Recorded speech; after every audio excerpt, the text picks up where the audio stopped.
debate. intelligencesquared.com.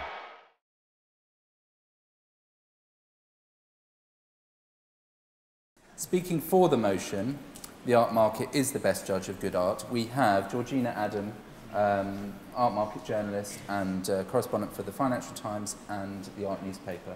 Thank you, Georgina.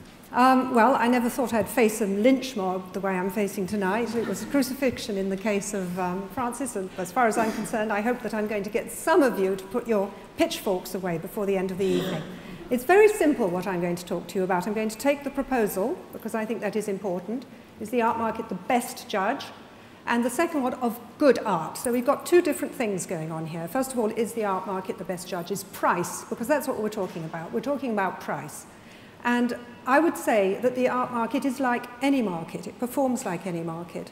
And for example, there's no real substantial difference between the art market and, say, the property market. £100 million apartment is going to be more desirable than a 10 million or 1 million, 100,000.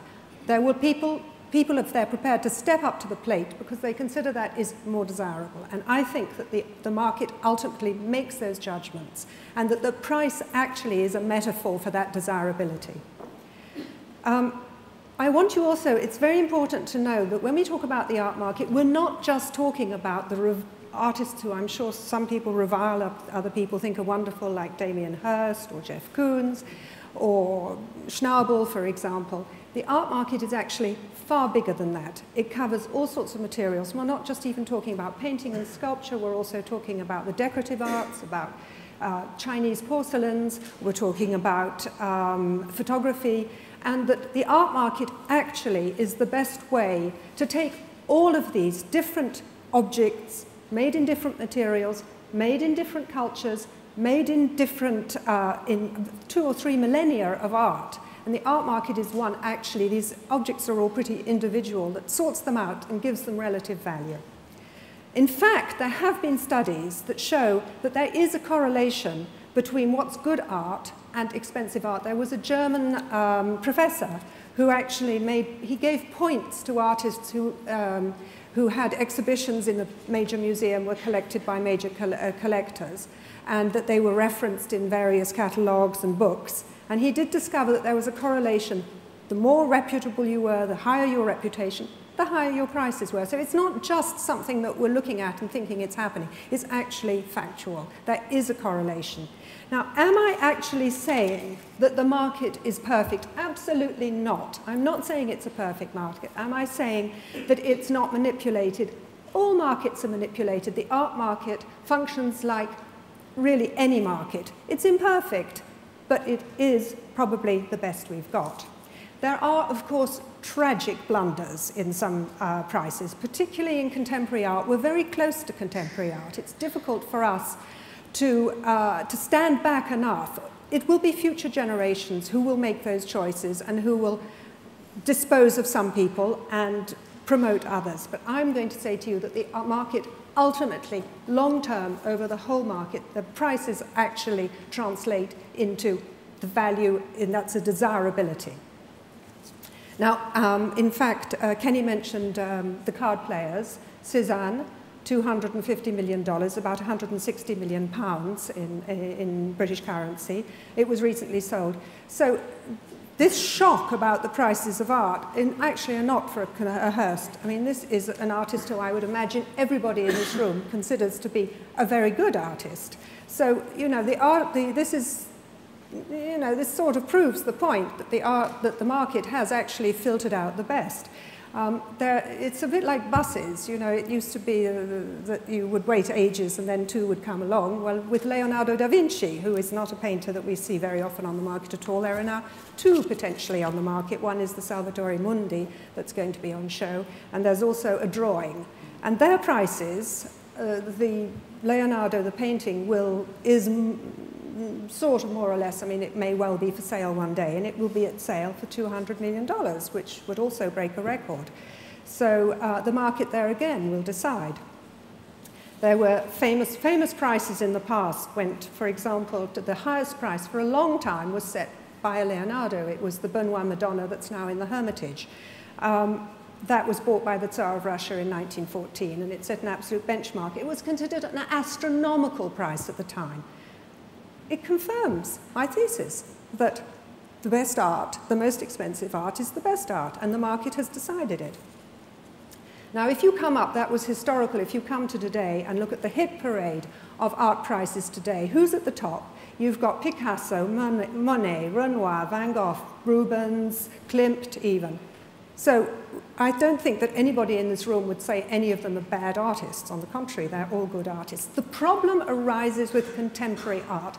Contemporary art is the fly in the ointment in this. This is where people criticize the art market.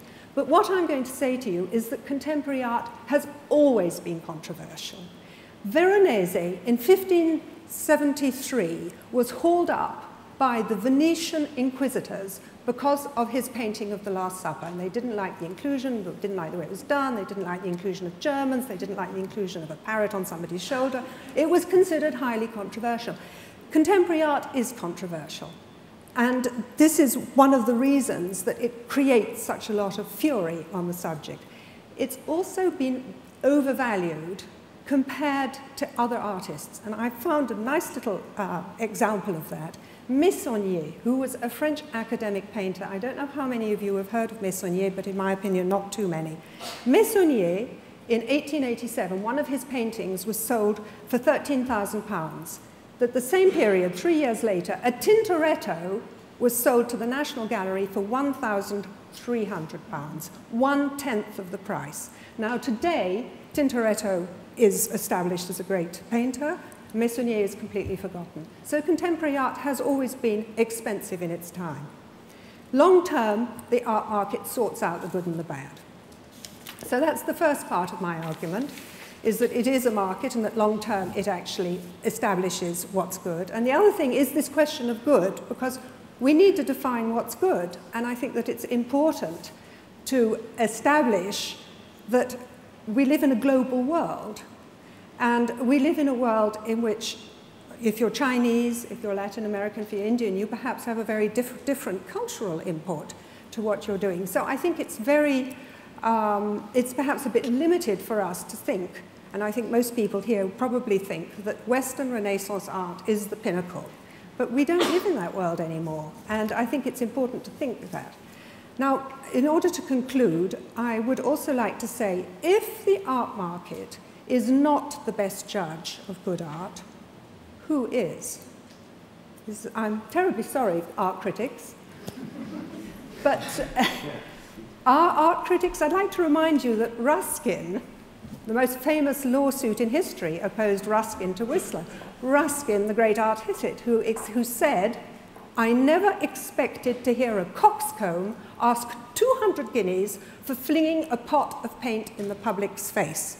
Whistler took him to court and won for defamation. So critics are not always right. Should we just put it like that? Are not always right. And of course, you know that Impressionism, Cubism, Fauvism were insults in their time. So critics, are they? Thank you. Institutions, everyone knows that the French, about what happened for Impressionism, where they were not allowed into the Paris Salon. And in fact, Caillebott's donation was also refused by the French state. And museums are too slow to museums. How many Warhols are there? If you consider Warhol a great artist, how many are there in Tate? Museums are too slow to establish. So I am also saying that the art market is the best judge because the alternatives are not as good. Thank you.